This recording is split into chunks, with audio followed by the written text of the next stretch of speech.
কষ্টের পর আমরা মনে পাচ্ছি। আমার ক্যামেরার দিকে তাকায় রইছে, কি রে ওই কি রে ওই কি রে ভাই এখানে নিজের মধ্যে কোনো কন্ট্রোল নাই। আমি বেলুনটা ফালাই দিছিলাম ভিডিও করতে করতে। ওয়াও কেকটা অনেক সুন্দর হয়েছে। কি অবস্থা সবার, আশা করছি আপনারা সবাই অনেক বেশি ভালো আছে। সো আজকে ফাইনালি আমার বার্থডে দিন। আমি চিন্তা করলাম যে আমার বার্থডে দিনই আমি আমার ইউটিউবটা স্টার্ট করব, আবার ইউটিউবের জন্য একটা ব্লগ বানাবো। তো আমি স্টার্ট করেছি এন্ড আমি সুপার ডুপার এক্সাইটেড আমার ইউটিউবের ফার্স্ট ব্লগের জন্য। যদিও আমার আগের চ্যানেলটা চলে গেছে, যার কারণে নতুন ভাবে আবার শুরু করতে হয়েছে। এন্ড আমার অবস্থা দেখতে খুবই জঘন্য লাগতেছে, কারণ আমি মাত্র ঘুম থেকে উঠছি, এখন বাজে হচ্ছে 10টা। আর আমি উঠে দেখি আমার জামা আমার জন্য নাস্তা রেডি করতেছে। এই ফাঁকে আমি হচ্ছে ঘরটা একটু গুছাই ফেলি, কারণ আজকে আমরা বের হব। তেমন কোনো প্ল্যানিং নেই বার্থডে নিয়ে, বাট জাস্ট একটু আমরা নিজেরা ঘুরবো, একটু হচ্ছে মেমোরিজ বানাবো। এই যে আমার জামাই সকাল সকাল উঠে হচ্ছে নাস্তা বানাচ্ছে, খুব মজাদার। ওর হাতের এই স্যান্ডউইচটা আমার কাছে খুব ভালো লাগে। Thank you. আমার ব্রেকফাস্ট রেডি। এটা অনেক বেশি মজা লাগে আমার কাছে, আমার জামাই হাতের বানানো এই স্যান্ডউইচটা। তো গাইজ আমি হচ্ছে রেডি হয়ে গেছি, বাট আমি রেডি হওয়ার কোনো ক্লিপ নিতে পারি নাই, কারণ আমার আব্বু বাসায় আসছে। আব্বু সারা রাত বাইরে ছিল, সারা রাত কাজ করছে, বাসায় এসে ঘুমাচ্ছে পাশের রুমে, যার কারণে হচ্ছে আমি একদম আস্তে আস্তে কথা বলতেছি, একদম আস্তে আস্তে রেডি হয়েছি অ্যান্ড কোনো ক্লিপ নেই। এখন হচ্ছে আমি আর রোহিত হচ্ছে লাঞ্চ করব, লাঞ্চ করে হচ্ছে তারপরে বাকি যতটুকু কাজ আছে ততটুকু করবো। অ্যান্ড রোহিত আজকে আমার জন্য বিরিয়ানি রান্না করছে, আমি অনেক অনেক অনেক হ্যাপি। অ্যান্ড আমি বিরিয়ানি অনেক পছন্দ করি, বিশেষ করে ওর হাতের আর আম্মুর হাতের বিরিয়ানি আমার সবচেয়ে পছন্দের। বাই দ্য ওয়ে আমি আজকে ফার্স্ট টাইম এই শক্স দিয়ে হচ্ছে হিটলেস কার্ল করব, কারণ ওই যেটা হিটলেস কার্লার যেটা আছে এটা অনেক বেশি শক্ত, আর ওটা দিয়ে আমি রাতে একদমই ঘুমাইতে পারি না। তাই এটা দিয়ে আমি ট্রাই করেছি, এটা দিয়ে ঘুমাইতেও আমার অনেক কষ্ট হয়েছে। যদি এখন দেখি, আমার কাছে স্প্রে নাই, কতক্ষণ স্টে করে বা কেমন হয়, আমি এক্সাইটেড। এটা পরবো হচ্ছে আমি কেকের সাথে ছবি তোলার জন্য, কাজ আমার কেকটা হবে অনেক কালারফুল।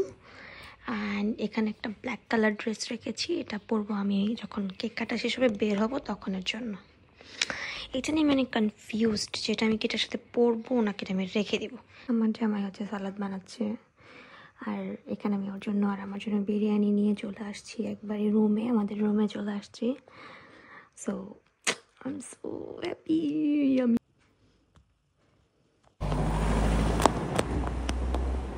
তো আমার একটা কাজ ছিল, তাই আমি আগে বের হয়ে গিয়েছিলাম। আর এই ফাঁকে হচ্ছে রোহিত আমার কেকটা রিসিভ করে, আর আমি কেকটার জন্য অনেক বেশি এক্সাইটেড।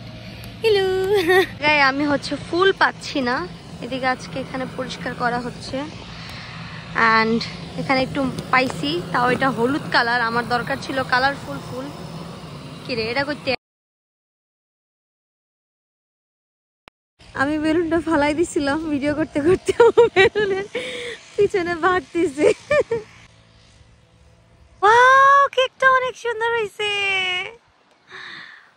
অনেক বেশি সুন্দর। তো গাইস এখন হচ্ছে আমার বার্থডে কেক নিয়ে ভিডিও ছবি সব তোলা শেষ। এখন আমরা বাসা যাব, বাসা গিয়ে ড্রেস চেঞ্জ করে বের হব। চলো প্যাকিং করা তাতে, ডান ডান ডান।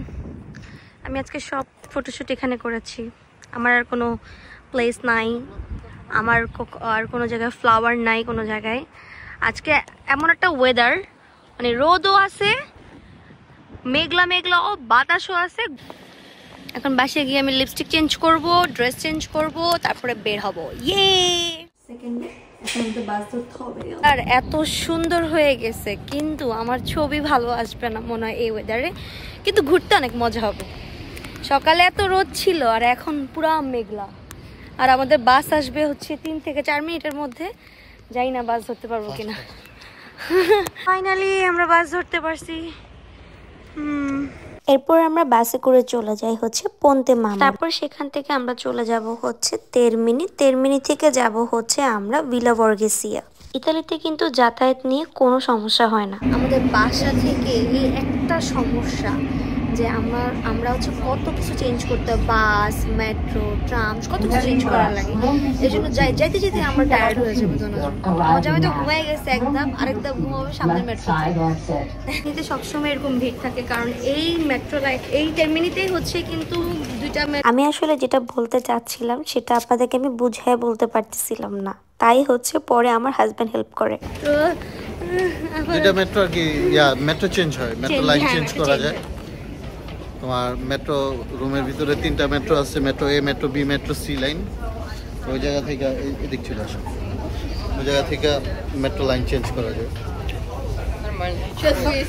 আমি বসার জন্য সিট পেলেও রোহিত বসার জন্য কোনো সিট পাইনি, কারণ তেরমিনি থেকে সবসময় এরকম ভিড়। আমরা এখন চলে আসছি ফ্লামিনিওতে। মেট্রো থেকে মাত্র বের হয়েছি, বের হয়ে এখন আমরা যাব যেটার উদ্দেশ্যে আমরা আসছি।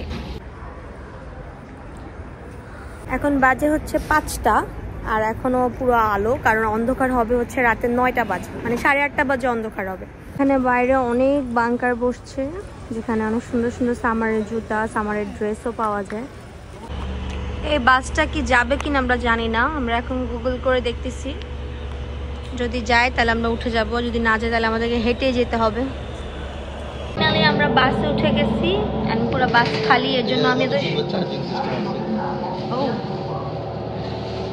এটা সেন্টারে ভাই, এটা হচ্ছে মেন টুরিস্ট স্পট, এখানে সবকিছুর ফ্যাসিলিটিস থাকবে অনেক বেশি।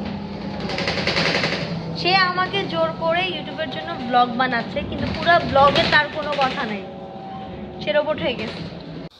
বাসে উঠেছিলাম মূলত 2 থেকে 3 ফেরমাতা পরে আমরা নেমে যাব ভিলা বর্গেসিয়ার দিকে। বাসটা ঘুরে তারপর আমাদেরকে নিয়ে গিয়েছে। এখন দেখি এটা নেওয়ার চেষ্টা করতেছি, কারণ এত হাঁটতে পারবো না, এটা নিয়ে দেখি রোহিত আমাকে নিয়ে চালাবে। কষ্টের পর আমরা মনোপাত্তি নিয়ে পাইছি। চেহারা ফুল দেখা যায় নাকি? হ্যাঁ, এখন দেখাও আমরা।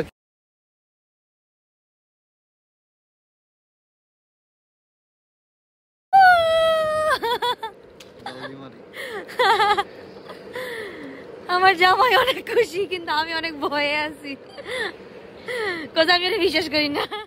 মনোফাত্তিনি করে আসলে যাওয়ার পথে আমার তেমন সুযোগ হয়নি ভালো করে একটু ভিডিও করে আপনাদেরকে ভিউটা দেখানোর জন্য, বাট ট্রাস্ট মি, এইটা এত সুন্দর একটা জায়গা। অ্যান্ড এইটা ছিল একটা রেস্টুরেন্ট, খুবই অ্যাস্থেটিক। অ্যান্ড এখানেই হচ্ছে মেন আমাদের আসার উদ্দেশ্য, যে আমরা এখান থেকে ভিউটা দেখব।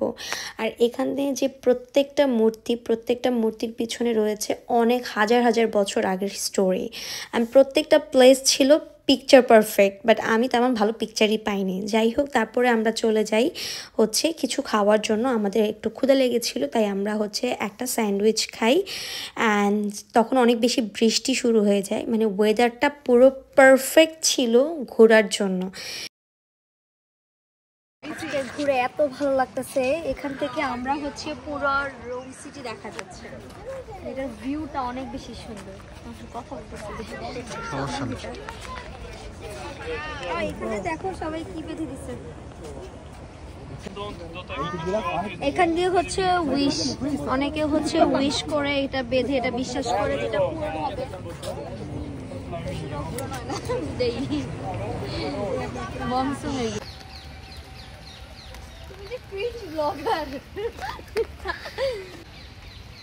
ওদের আমার ক্যামেরার দিকে তাকায় রইছে, কি রে ওই কি রে, ওই কি রে। মাইকেল রবীন্দ্রনাথ ঠাকুর, স্যারের নাম হচ্ছে সালভাতোরে। যৌবনকালে স্যারের মোচার দাড়িগুলো কিন্তু সেই ছিল। ভিলা বর্গেসিয়া কিন্তু অনেক বড়, এখানে মূলত রয়েছে ইতালির সবচেয়ে বড় চিড়িয়াখানা। যদিও আমরা চিড়িয়াখানা যাইনি, আমরা পুরো পার্কটা ঘুরে বেরিয়েছিলাম। ভাই এখানে নিজের মধ্যে কোনো কন্ট্রোল নাই, নিজে নিজে চলতেছি শুধু, এটা এত নিচা রাস্তা।